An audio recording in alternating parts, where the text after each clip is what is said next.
For local communities. Tony, the floor is yours. I'll put a glass of water for you there.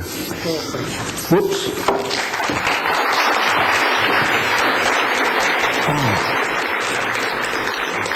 You must be desperate for coffee, so I'll promise not to overrun. Something, Joachim's speech I think is really helpful, and it reminds me of Frederick Jameson, the cultural commentator, who said it's our duty to do the impossible, which is to try to think positively and negatively all at once. So that's what we're going to have to try and do for a few minutes. I promise you that I'm not here to boast about English youth policy or to tell you how it's done. Now, I've even dropped my notes already. Our youth policy basically is pretty disastrous, and to ask somebody from England to sell you a youth policy is like getting someone from Saudi Arabia to sell you an equal opportunities policy, or somewhere from China a child labour policy. You wouldn't ask us, so don't. But one of the things about the British experience is, and that's something that Joachim really sort of spelt out, I think, quite graphically, is that we were the first country to industrialise. And some might say we were the first country in the world to deindustrialise, but that's up to others to make that judgment.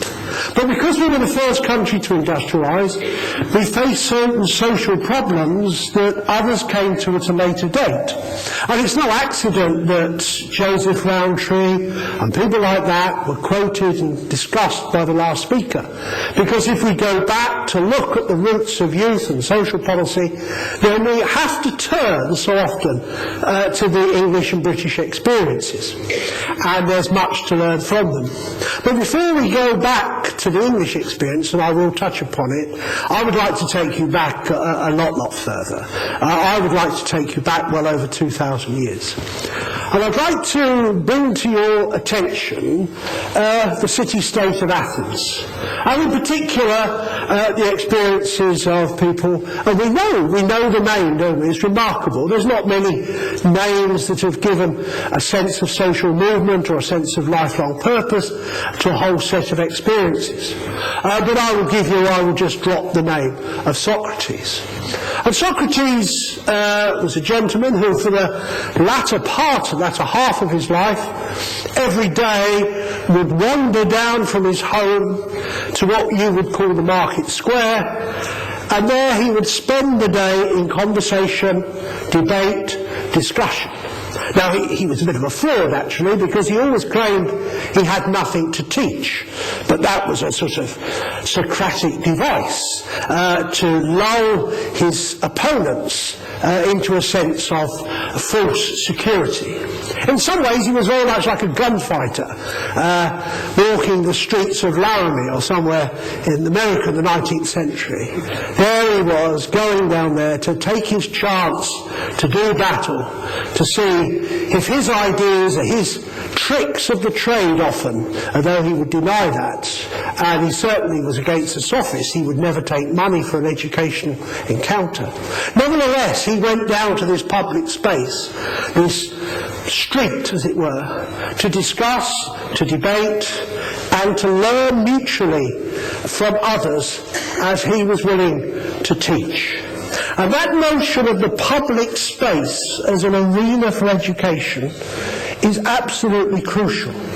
And it's one that, as that wonderful experience we had from the actors reminds us, it was a place, the public space was a place for revels, and activities and entertainment and life and trade.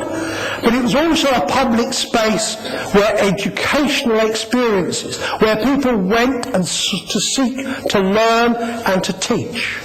It was a place where, as de Tocqueville, in that wonderful book, Democracy in America, Alexis de Tocqueville, French aristocrat who went to look and see if democracy worked. He wasn't totally convinced, but it doesn't matter at this late stage. But it was the place where, in neutrality, in meeting together, people learned the magical, what he called, it's a lovely phrase, the habits of the heart. Those inner beliefs and understandings and sense of warmth and sense of oneness with others that you get from a communal experience, those habits of heart that enable you to understand and sympathise. And if we have a problem about the welfare state, of course, which was touched upon, I think, brilliantly in the last speech, of course, one of the things is persuading the better off, the wealthy, to care, sympathise and understand the plight of those less well off themselves. And that's what Detached talked about. It was in these public social arenas where the habits of the heart, where the realities of democracy were learnt in equal relationships one with the other. So therefore what I'm arguing is, of course, that outreach work has an enormously long history that predates written history itself, because we know that that's where the educational experience of the majority of our society took place, in the public arena down there. And we are just outreach workers without glamorising it or being rather silly and sentimental about it, inheritors of that great educational tradition. And I think that's absolutely crucial, that we should still see ourselves not as social workers, but first and foremost as educators, and be part of that, and be proud to be part of that. I now come back to that English experience. I'm sorry, I don't know who the first youth worker was, I've no idea, but I will make a sort of guess, a sort of guess. She was probably a woman called I won't say probably. She may possibly have been a woman called Hannah More, a strange amalgam. She was she was a great intellectual. She was known as a blue stocking. She was a very important person at the turn of the 19th century, the end of the 18th century in England. She was a close personal friend of Samuel Johnson, the man who wrote the first dictionary. She was a close personal friend of David Garrett, the great actor and producer, the great Shakespearean actor of the time. She was a great personal friend of a number of writers, and particularly a group of women writers, of whom she was one. She was also a committed anti-slavery member of the anti-slavery movement, the abolitionists. And that was amazingly brave of her, because she was one of the only 6 members of the anti-slavery movement in the city of Bristol. And Bristol, along with Liverpool, was the capital, the epicentre of the slave trade in Europe. She was that sort of woman. There were other sides to her that are less sensitive to our needs. But one of the things was she went out and developed youth work, working with groups of young women in a semi-industrialised area on the outskirts of Bristol. She set up clubs, and these clubs were in buildings. But the important thing was, after a little while, she fell out with the Church of England, the religious people who controlled the buildings that she used for her clubs. The result was, there was a long and acrimonious dispute. The result was that she could no longer use buildings. She had a choice, either to abandon her youth work, which was group work with groups of young girls, doing literacy work, doing numeracy work, doing talking, doing social education, doing discussion work, having entertainment, going out to places, all the sorts of things that we would understand about a youth group today. She either had to abandon that, or she had to find an alternative ploy. And what she did in this 1810 period was simply relocate her groups onto the village greens, in the churchyards, amongst the gravestones, and she did her youth work out in the open. And that's where she worked with these young people, month after month, whatever the weather. So the second great tradition that we come from is a tradition of youth workers, people going out and doing social education with young people, doing it where those young people are, or within whatever setting that they can find to work in. Detached work. A third tradition which, in a sense, emerged not just in Britain, but across Europe and across the United States, was that as industrialisation began to bite, And as the inequalities began to grow, and as the cities began to produce places of enormous and horrifying poverty and degradation, so there arose in response to that a great swathe of workers who went out, as it were, to rescue young people and to alleviate the worst of their sufferings. That took place in every city and every town in Europe and in North America during the years of industrialisation and post-industrialisation. It was a tradition that we knew about. It was about relief, it was about support, and above all else, it was about rescuing. I'll just mention one man, Quarrier in Glasgow, who went out onto the streets of Glasgow and within 1 year had gathered 1,000 homeless young people under the age of 14 who he managed to rehouse. They were there, and he only just scraped the top of the problem. So we've got the educational tradition, the detached youth work tradition, workers going out to where the young people are, and we've got the rescue tradition. And there's two others I want to touch upon. I may not know who the first youth workers were, but we do know which was the first youth organisation in the world. And that was the YMCA, an amazing organisation. It was started by a draper's assistant in London, but within 5 or 6 years it had spread to most European countries and to the United States, Canada and even Australia. He was a genius in terms of organisation, this man, George Williams, but it was an interesting and very structured youth organisation. The first thing was, Williams was quite clear that he wanted to work with young men. There was a YWCA a few years later, we won't go into that. That's the history of youth work, I'm afraid. The Boy Scouts, Girl Guides, Boy Brigade, blah, blah, blah. I'm afraid it's been gender biased since day one. But Williams was quite clear who he wanted to work with. He wanted to work with a layer of respectable, what we would call now middle-class young men. He discovered what, sadly, youth workers, I believe, still know, that young people are reluctant to mix on a sustained basis with those from other social classes to themselves. Young people, I'm afraid, have the same snobberies, the same resistance, and the same class arrogance often that adults have.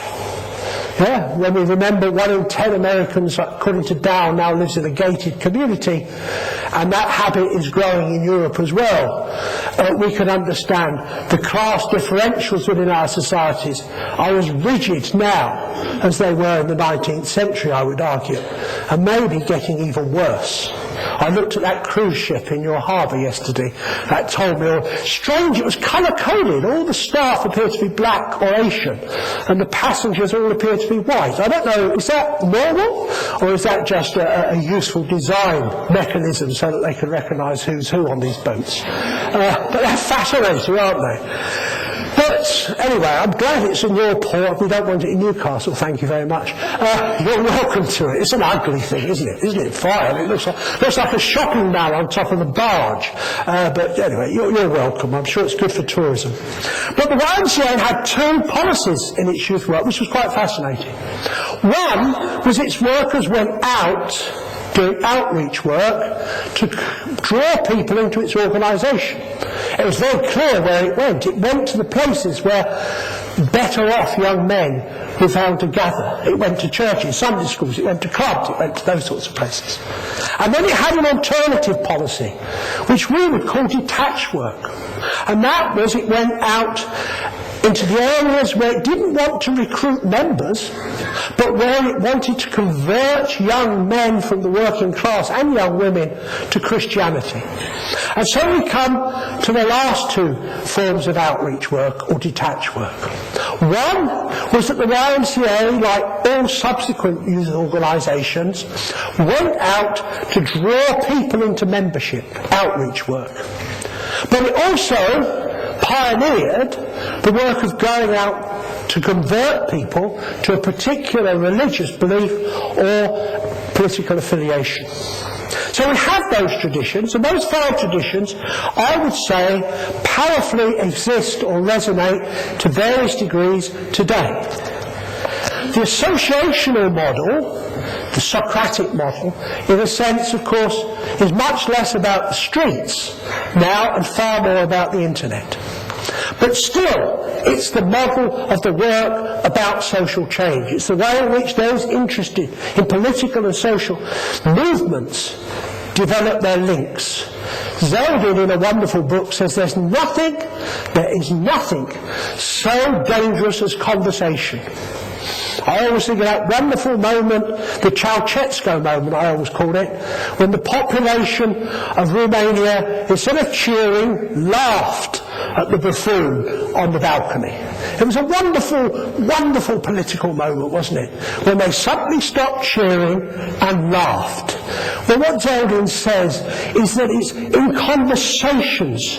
They're the things that undermine authority and power. It's the conversation around the photocopier at work, that the employer can't control. It's the conversations in the canteen. It's the kids talking in the playground. They are where change begins to resonate and take place in public spaces. That's there, but more and more, of course, it takes place electronically. The second is, of course, there's still the detached work going on in places where young people are because there aren't other resources. There is still the rescue work. If we think of the projects around supporting and breaking and working with sex workers, if we look at our drugs outreach work, if we work with homelessness, we can see that that rescue tradition is still vibrant and is still absolutely necessary. There is still the outreach work of many organisations, and indeed there is still the conversion work of organisations like the Jesus Army and Jews for Christ and so on and so forth, that go out to target young people, to change them, to convert them. So there is nothing, I would argue, that's radical, innovatory about outreach and detached work as we stand at the moment. We mentioned Joseph Rowntree recently. Joseph Rowntree, besides that research that Joachim talked about, Rowntree did most of it himself, going around the houses of York, knocking on doors and talking to people. He didn't leave it to others or until he got a research grant from some highfalutin university. If he'd have waited for a research grant, he'd have never done the work. He did it himself and he persuaded others to help him.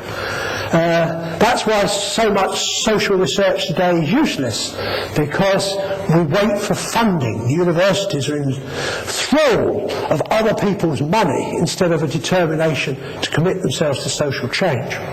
But when Rowntree died, Rowntree's an interesting guy, talking about gated communities. He had no fence around his house. He had this house, he had lovely gardens, and he had no fence around it. And the reason he had no fence around it was because these gardens were to be shared with anybody else who lived in York, who lived in the neighbourhood. These beautiful gardens were to be accessible to children, elderly, people of all ages, all social classes, all groups, at any time. And that's a wonderful model that he's had.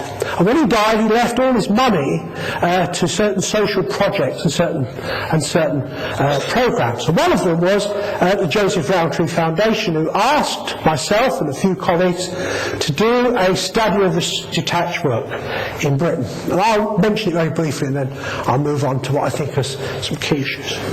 What he asked us to do was to look at, try and find, it was needed in a haystack job, to find and look at the detached youth work projects that were then operating in 2004 in the United Kingdom.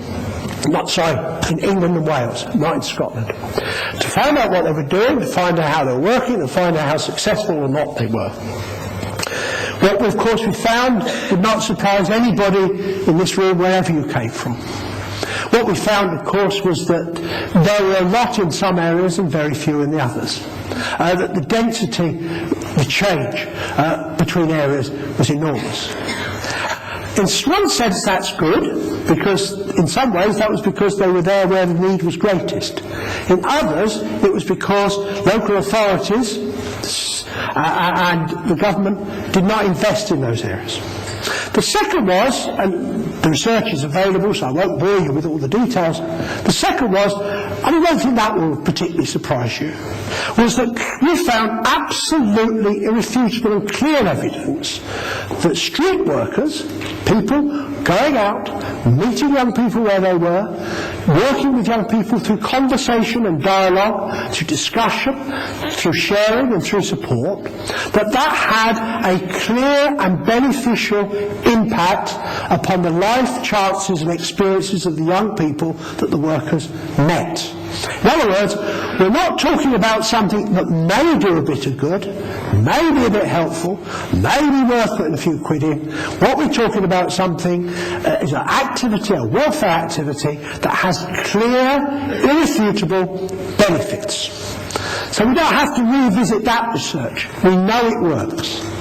The second is that detached workers, although they will be very beneficial for some young people, will in all probability actually work with very few. We estimate that detached workers in England and Wales probably work with fewer than 2% of young people that had contact with a detached worker, outreach worker.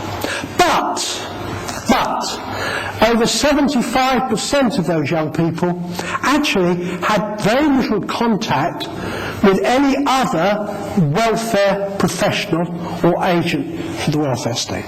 In other words, they were reaching young people that the other agencies had either given up on or weren't able to sustain any relationship with. The fourth one is I don't know whether that really applies. You'll have to judge this according to your own circumstances. But what we did find is that the detached projects that we looked at, in the main, had very, very short lifespans.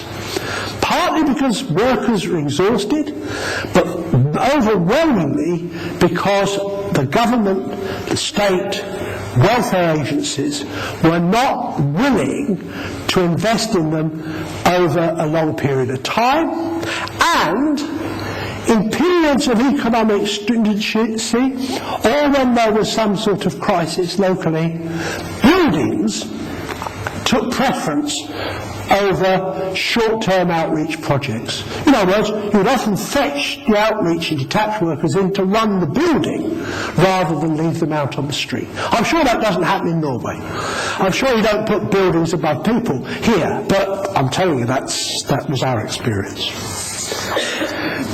When we looked at our research, I've just mentioned two others, and I think they, in a sense, built this up. One was a wonderful little study done by Forrest in Aberdeen. And I just want to mention Aberdeen's a small fishing town, and not a city in Scotland. Once was a fishing town, now a centre of the oil industry in Scotland. The point what Forrest looked at was, which undermined some of our findings, was that in areas where there's other forms of provision, community centres, youth centres, school youth wings and so on and so forth, and there's activities and there's a whole range of other things going on for young people. If you have that, then the proportion of young people that the detached worker or outreach worker meet who are not affiliated or in touch with those sorts of agencies falls dramatically. In other words, it's not an either-or choice. What Forrest and Wood show is that, by the way, what I've done is I've done a handout with all the references I mentioned in, so you'll get those afterwards, so don't bother. What they show is that the benefits, the real benefits that accrue from having a rich range of provision, of which detached and outreach work is only one. Second is a lovely piece of work by Meesa and Squires, who looked at detached and outreach work in a small community on the south coast of Britain. The thing about it was a poor area within striking distance of a very wealthy area. And what they found, which was quite fascinating, I think, was this. Was first of all is that detached and outreach work has to be incredibly localised. The notion that just working the streets at the centre of a town is really quite worthless in these areas, because the young people from that area lacked the confidence, the resources, even the sense of safety to go into the centre of the town. They, in a sense, were as much physically trapped as if they'd lived in a gated community. In other words, the old policy of thinking that you just work the streets in the city centre and you'll find the kids with real need is not going to work. You have to go into these small localities to do effective detached and outreach work. Something that Fitzpatrick found in a wonderful study of youth homelessness. And again, it was the local agencies and the local detached workers, the local projects that prevented the drift into homelessness. It was too late by the time you were working the central streets of Glasgow, Oslo or Stockholm. I don't want to repeat what Joachim said, but I do want to just make a couple of points, because I think what we forget is there's another side to street work. And what I talked about is fundamentally is around rescue, detached, outreach, education. But we must not ignore that there's a long and less auspicious history of detached work, which is about detached work and outreach work designed to manage and control public spaces. That youth workers and outreach workers are there for some people, for some agencies, for some purposes, to tidy the streets up, to clean them, to make them fit for business, or should we say fit for purpose, rather than actually do effective work with the young people or the homeless or so on and so forth. The ageing population that we've just discussed, which of course means that what we have is we live in a society where, what we're living with is a society where there's increasingly more old people than teenagers. We've only got to go back when Hannah More started. 50% of the population of Britain was below the age of 21, a figure that's reflected in some other countries in the world. In the 1800s, in 1900s in Norway, a similar sort of picture would emerge. In other words, they were young societies. Now what that means is, I think, is Joachim was talking about it in relation to taxation. I want to talk about it in a slightly different way. An older society, an ageing society, a society where politicians have to respond, politicians get elected by acquiring the grey vote more than the younger. Fewer than one young person in 25, in 4 under the age of 25 in Britain in the last general election bothered to vote. The figure for those over 65 was 80%.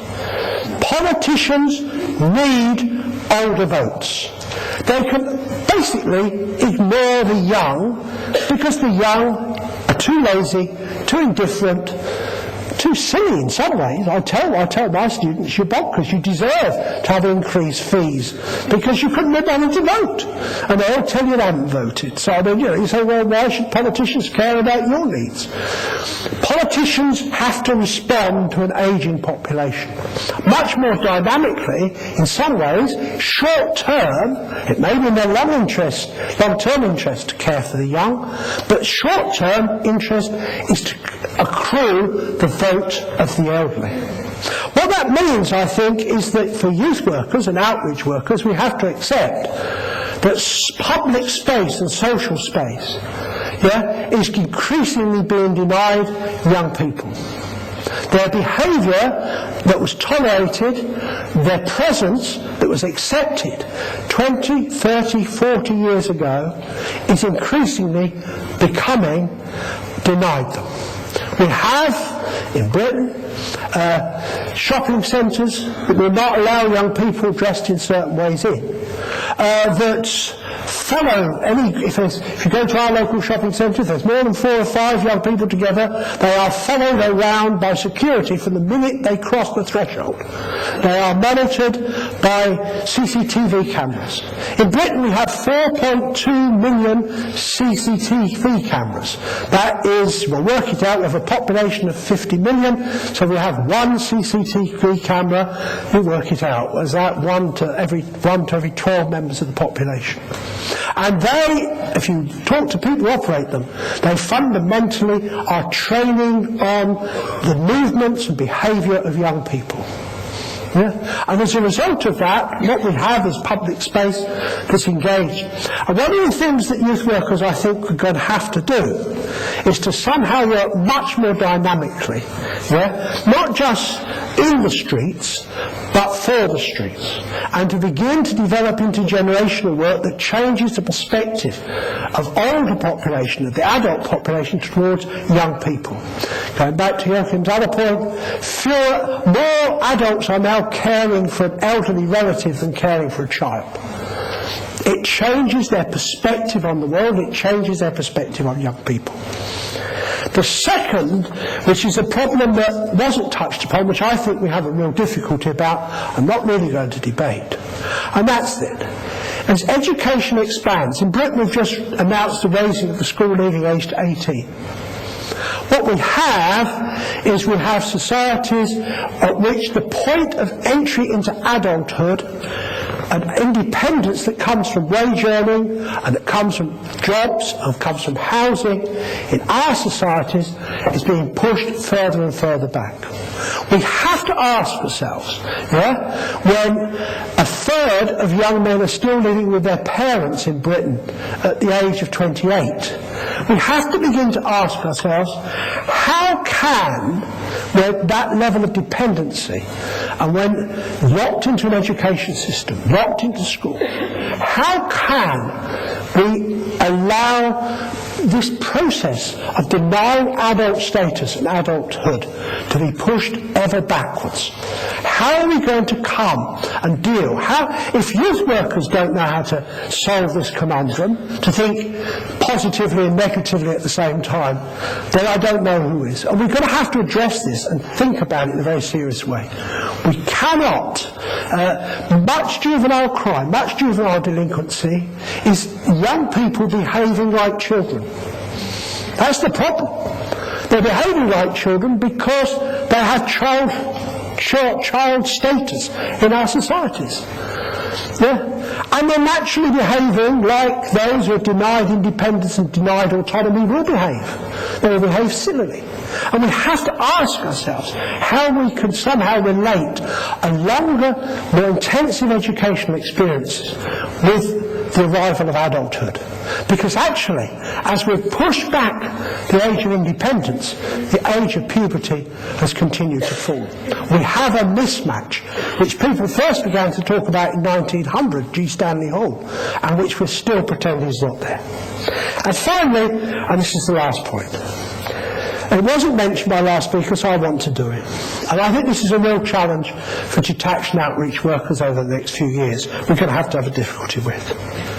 And that is the work, particularly of Moffat and Caspar, but other writers like Hare in Canada and McLaren in New Zealand, who are arguing very powerfully that it is possible to target with almost scientific accuracy, that it is possible to predict at birth which young people, that with 80% accuracy they will talk, which young people will end up in prison, which young people will be spouse abusers, which young people will be drug addicts. In other words, they're marrying epidemiological study, in-depth studies around health, social behaviour, criminal behaviour, with psychological studies and work, and they're beginning to argue that we can make very accurate predictions of who should be targeted, and who basically can be left alone. The result of that in Britain This is already being experimented with. I'd be surprised if it's not elsewhere. It certainly is in New Zealand and Australia. We have authorities that are picking up already, 4 authorities in London, through analysis of family background, behaviour, marks in school, educational performance, and so on and so forth, which 100 or 1,000 kids will be the criminals of that generation in that particular area.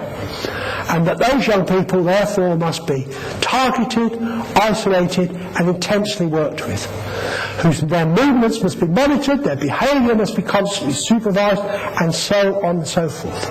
Now this isn't some Orwellian nightmare. This is a way of managing social policy with a diminishing tax base. It's a way of focusing and targeting provision. All I want to say here is that for detached and outreach workers, what that means in the United States, Australia and in Britain, I'm sorry I don't know about Norway, what it means is that that work is increasingly being pushed, driven towards being targeted and the monitoring of what is seen as dangerous feral youth. Of course, remember the accuracy isn't that good, but what it means is that working with those people actually is stigmatising of its very self. And that the workers have ceased, in a sense, to hold on to that notion of detached educational work, ceased often to do group work because the purpose is actually to isolate these young people from other young people. In other words, they are a danger to themselves, but they're also a danger to others. In other words, it undermines that historic tradition of detached and outreach work as being about education, being about groups, and being about autonomy. Now I think that shift, those sorts of shifts, are things that detached and outreach workers have to address with enormous care and sensitivity over the next few years. There are forces bearing down upon us which will want that work to go in particular directions.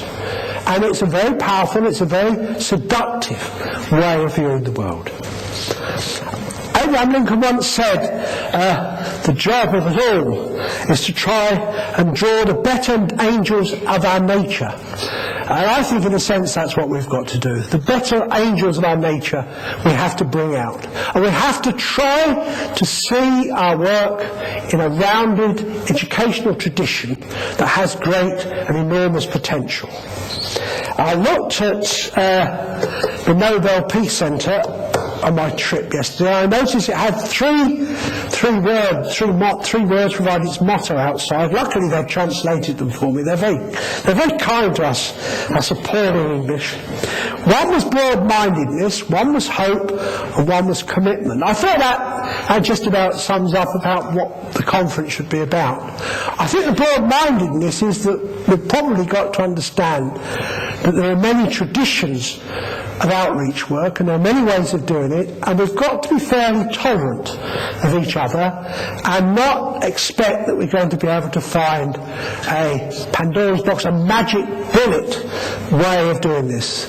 We have to be broad-minded, accept it, and in a sense let many people take their own route and not be too dismissive of the conversionists and not be too dismissive of the associationists or so on and so forth. The second, I think, is hope, and that is that we have a view that it's something about the development,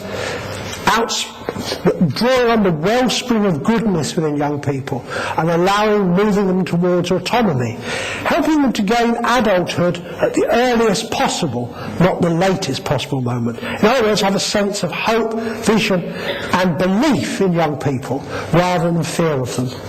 And finally, I think it is a matter of commitment.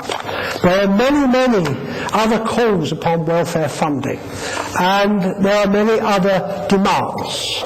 And I think that if we believe this is worthwhile, then I think we have to make a long-term commitment to it.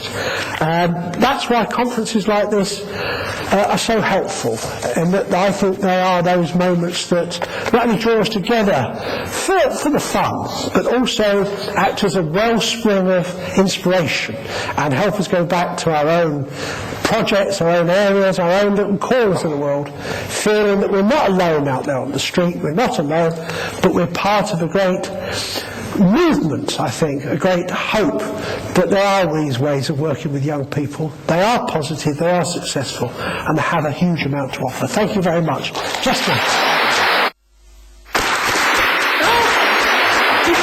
Listen to us.